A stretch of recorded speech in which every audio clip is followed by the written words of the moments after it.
Dito tayo sa Solid. Sa Solid North Party List, abot kamay ang serbisyo sa tao.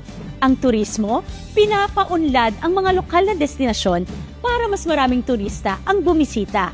Nagbibigay ito ng trabaho sa ating mga kababayan. Turismo, trabaho, para sa progreso ng buong Pilipinas. Solid North Party List, 104 sa balota. Ipanalo natin to. Maha Salvador po, legit na taga Solid North. Agyaman nak. Kasi nakambyo muna tayo ng paksa. At sapul po ng talakayin po natin itong lalawigan po ng Oriental Mindoro sa bayan po ng Victoria. At makakausap natin kumbaga walang planong pasukin ng politika. Bagamat siguro maraming kumakausap dun sa mama. Siguro particular dun sa mga natutulungan po niya na tumakbo bilang mayor At hinanap po namin para makausap natin Nasa linya ng ating komunikasyon si Sir Richard Inchong. Sir, magandang hapon po. Po, Karex, at sa lahat po na inyong tagapakinig. Tayo po napapakinggan sa DCME. Tama po ba, Richard Valencia Inchong, tatakbong mayor sa bayan po ng Victoria? Tama po, Karex. Tama po. At ano to, sir? Dati kayong konsehal, kapitan o first, ngayon pa lang kayo bilang manunungkulan? First timer po. First time po natin lalo po sa politika, Karex. Nagka-interest ako, nakita ko may mga natutulungan kayo dyan sa Victoria, sa Oriental Mindoro. At nakita ko yung mga social media na kumbaga tuloy-tuloy binibigyan yung inisyatibo pagtulong. Paano kayo nainganyo na pumasok sa politika? Palibasa po tayo, Karex, ay napasok po sa construction, sa construction business na nakakausap po natin mga politician. Tayo po nakumbinsi po ng mayor na ako po at mga kapitan na wala daw po ibang pwedeng humalili sa kanya, kundi ang inyong lalaman po lingkod. So pinag-usapan po ng aming pamilya, bagamat kami po ay wala po talaga kaming interest ng una sa politika at kami po ay masaya na po sa kung anong pamumuhay po meron kami, isang simpleng pamumuhay. Inainggan po tayo, nasabi po niya sa akin, sa dami ko daw po mga tinutulong at mga pinag-aaral ng mga estudyante, mas marami po ako matutulong ako daw po ipapasok sa politika. So yun po ang nag-convince sa akin. Siguro po baka ako'y calling ng Panginoon na tayo maglingkod din, na hindi naman puro pat sarili ang ating isipin, kundi po para sa nakakaraming. Itong bayan po ng Victoria, ano pinaka-source of income ng inyong kababayan po dyan?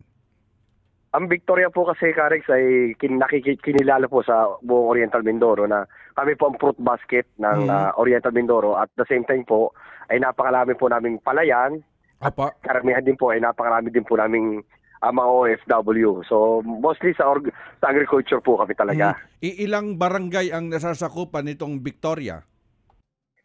Kami po ay 32 barangays po kami, 32 barangays. Doon sa 32 barangay at may mga nakakausap na rin ako, nag-iikot kayo. Kumbaga, pinupulsohan nyo yung damdamin ng inyong kabarangay.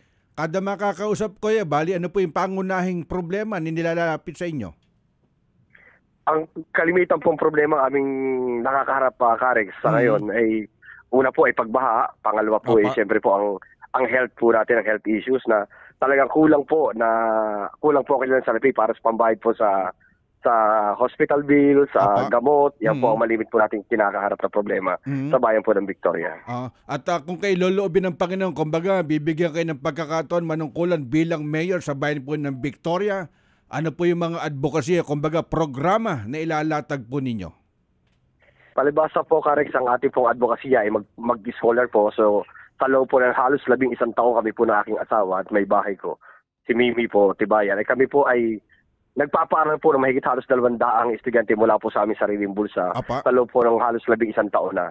So kami po ay nangangarap na pagandahin po namin, mabigyan po ng pagkakataon lahat ng kabataan na makapagtapos po ng kanilang pag-aaral para po sila maiahan po nila sa kahirapan, katulad din po ng inyong lingkod, ang kanilang pong pamilya. Pangalawa po, Karex, ang inyong pong lingkod ay matagal na rin pong presidente ng Mindoro Native Trees. Ako po ay matagal nang naninilbihan. Nagtatanim po kami ng mga purong kahoy sa kabundukan po natin dito sa lalawigan po ng Oriental Mindoro, hindi lamang po sa Victoria. So yan po ating mga advokasya na muli po nating ibalik ang kaberdihan po ng kabundukan sa lalawigan po ng Oriental Mindoro. At ako po ay nahirang na Pangulo. Wala po kami sariling pondo.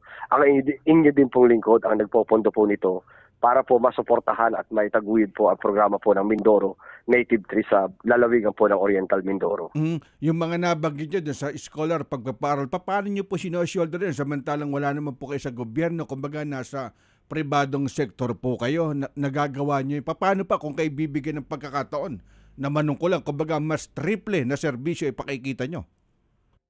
Tama po, Karex. Ang sabi ko nga po sa mga tao, na nung kausapin ko po yung aking mga scholars kasi pinatawag ko po sila, at sabi ko po sa kanila, mga anak, sa mahabang panahon na kayo tinutulungan ko, ang hinihiling ko lamang sa inyo, ako yung pagdasal, at patuloy na lumago ang aming hanap buhay sa pagkakataon kayo ito, kako, bagamat nakakaya ako tulungan ninyo para mas marami tayong matulungan kasi kako, ako'y limitado lamang ang kakayahan. Ganon din po ang munisipyo, pag lalapit po kayo sa munisipyo, hindi naman po lahat kayang i-provide ng munisipyo. Kako sa limitadong kakayahan ng inyong lingkod at limitadong kakayahan ng munisipyo, pag pinagsama natin, napakarami nating matutulungan. So yan po ang aking mga kahilingan sa aking mga kababayan po sa bayan ng Victoria. Nasubukan po naman nila ang paglilingkod na wala na pong bahid na pag-iimbot sa kabang po ng bayan. Apo, at kung ako'y residente sa bayan po ng Victoria, doon pala sa pantahan ng pag-uusap natin, kumbaga madali niyong makukuha ang loob ni Juan de la Cruz para po kay pagkatiwalaan bilang maging mayor po sa bayan po ng Victoria.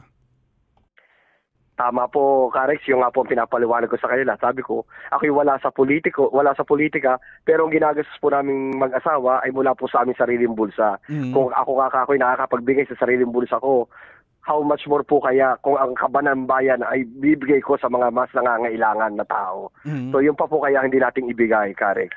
Apo, at kumbaga napakasimple na lang po ang pangangailangan ng ating mga kababayan. Number 1, sa hospital bill, libreng eskwelahan, libreng baon. Kapag yan talagang, kumbaga, na ibibigay po ng isang mga nanunungkulan, talagang yayakapin at mamahalin ka ng iyong kababayan po dyan eh. Tama po, Karex. Palibasa po ang inyong lingkod ay galing po sa sobrang hirap po ng buhay. Kung siguro po may mahirap sa Victoria, ay baka isa na po kami doon. Kasi kami po ay lumaki po ako, namimili lang po ako ng bote. Wala po kami sariling bahay at lupa. Nakikitirikan lamang po kami. Hanggang sa high school po ako pinagtatribeg. Nagpe-pedicab po ako dito sa bayan ng Victoria na masukan po kami ng katulong para po kami makapagtapos ang koleyo. So nung kami po yung makaalwan-alwan, sabi ko, ito na po at ang buhay na gusto ko. So ibalik ko naman po yung iba, yung kalabisan sa akin kung anong meron po ako. Kaya kami po mag-asawa ay tumutulong po sa mga kababayan namin sa bayan po ng Victoria. Apo, kagaya po, pag may mga ugnayan at talakayan sa mga bawat barangay at paano nyo po ito inilalatag sa inyong mga kababayan na mas madaling maintindihan nila, na napakadali nyong kausap, napakadali nyong lapitan? Sa katotohanan nga po, Karex, ako palibasi, ako po hindi po ako traditional politician, ako po mahihiyain maglalapit sa tao. Sanay po kasi ako sa mahabang panahon, ako po ay nilalapitan.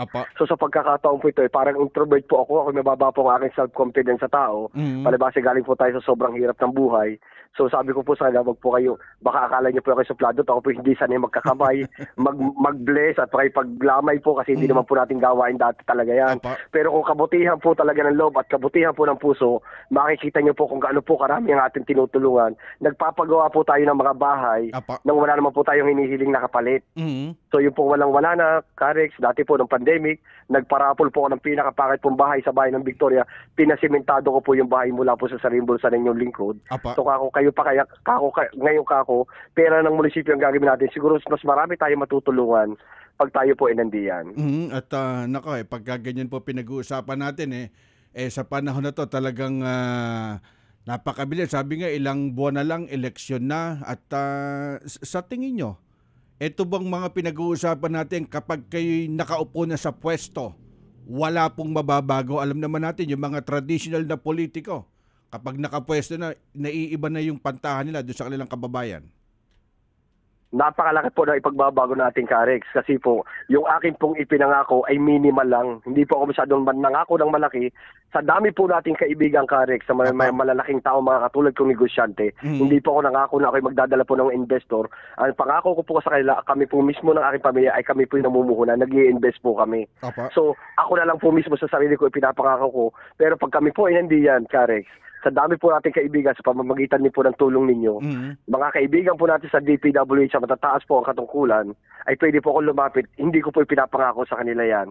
Ang pinapangako ko lamang po ay kung ano pong meron pong kakayahan ng inyong lingkod. Pero pag nandiyan na po tayo, ang pagbabago ko po sinasabi ay napakarami pong pagbabago magandang mangyayari sa bayan po ng Victoria. Apo, at ang kagandahan niyan, kumbaga yung mga investor, kapag nag-invest sa isang municipality, madadagdagan po ng trabaho, kumbaga uunlad ng ekonomiya sa isang municipality mayor.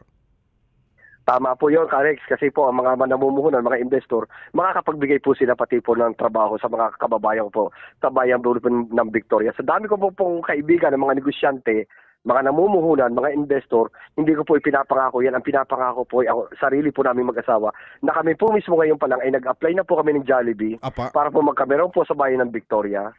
Yung po kasi ayaw ko po ipangako kasi pangako po yun. Although sila po lahat gusto po nila mamuhunan sa Victoria, pero ang pinapangako po yung kakayahan ko po mismo na magdala po ng sarili kong negosyo na ako po mismo mamumuhunan. Kung may darating po para po magbigay ng trabaho at magbigay po ng malaking income sa bayan ng Victoria, ay bonus na po yung, Karex, sa dami natin pong kaibigan. Tama po kayo dahil kapag maraming pumasok na investor, kumbaga maraming malilika na trabaho sa inyong mga kababayan. At susubaybayan po namin itong pagtakbo niya bilang mayor sa bayan po ng Victoria. At ngayon pa lang, isasanayin ko na kayong tawagan, Mayor Richard Valencia Insyong. Marami po salamat, Karex. Goosebump po ako kasi hindi po tayo sanay. Ganun pa man po ako po ngayon pa lang po nagpapasalamat na po ako sa inyo, Karex. Apo, at mensahe po sa inyong mga kababayan dyan sa bayan po ng Victoria. So sa akin po mga kababayan po sa bayan ng Victoria, hindi ko po hinihiling na sa dami ko pong ginawa, ako po inyong suportahan. Ang hinihiling ko po sa inyo, maging matalino po tayo sa pagpili ng kandidato. Hindi ko po hinihiling na kayo napautang ko ng loob. Ang hinihiling ko po sa inyo, maging matalino po tayo. Tingnan niyo po kung ano po ang nagawa na ng mga kumakandidato. Ang inyo po lingkod ay wala pa po sa politika, hindi pa po nakapesto, pero napakarami na po nating nagawa. Ang hinihiling ko po sa inyo, kahit po kayo mga scholars ko, tingnan nyo na lamang po ang credentials po ng mga lumalaban, maging matalino po tayo sa pagboto. Yun na lamang po ang hinihiling ko sa inyo at sinisigurado ko po tayo po ay magtatagumpay dahil malinis po ang ating hangarin, malinis po ang ating puso. Yun lamang po, Karex. Apo, at kapag ako'y nagawi dyan sa Oriental Mindoro, hindi na ako maliligaw sa bayan ng Victoria. Naku, malaking karangalan ko po, Karex. Dadalawin niyo po ako sa bayan ng Victoria. Welcome na welcome po kayo dito sa bayan namin sa Victoria. Malaki pong karangalan sa amin, Karex. Apo, salamat po. Ang susunod na mayor sa bayan ng Victoria, si Sir Richard Valencia Insyong, si RBI. Sir, salamat po sa pagkakataon. Salamat po, Manong Rex. Thank you po, Karex. Yan po ang tinig, mga kaibigan, ni Sir Richard. Siya po yung tatakbong mayor sa bayan po ng Victoria Oriental.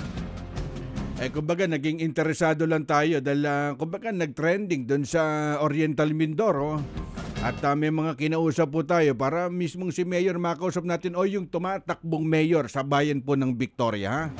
Kaya nga di po natin gaanong kilala po ng personal, di ba? At ang kagandahan po niya yung inisyatibo ng mama, yung pagbigay ng tulong sa mga scholarship, yung pagpapaaral, libre, ang dami binibigay Ibig sabihin hindi na kailangan ito ng pwesto And tanong, Karex, bakit pumasok sa politika? Kumbaga iningganyo anong kanyang mga kababayan, di ba? Ibig sabihin, naghahanap. Yung dating mayor na sino ba mayroong kakayahan na pumalit. Siguro siya po yung napisila. Nakabalik tayo dito sa iniwang paksa natin kanina at sana makausap natin dito ang COMELEC.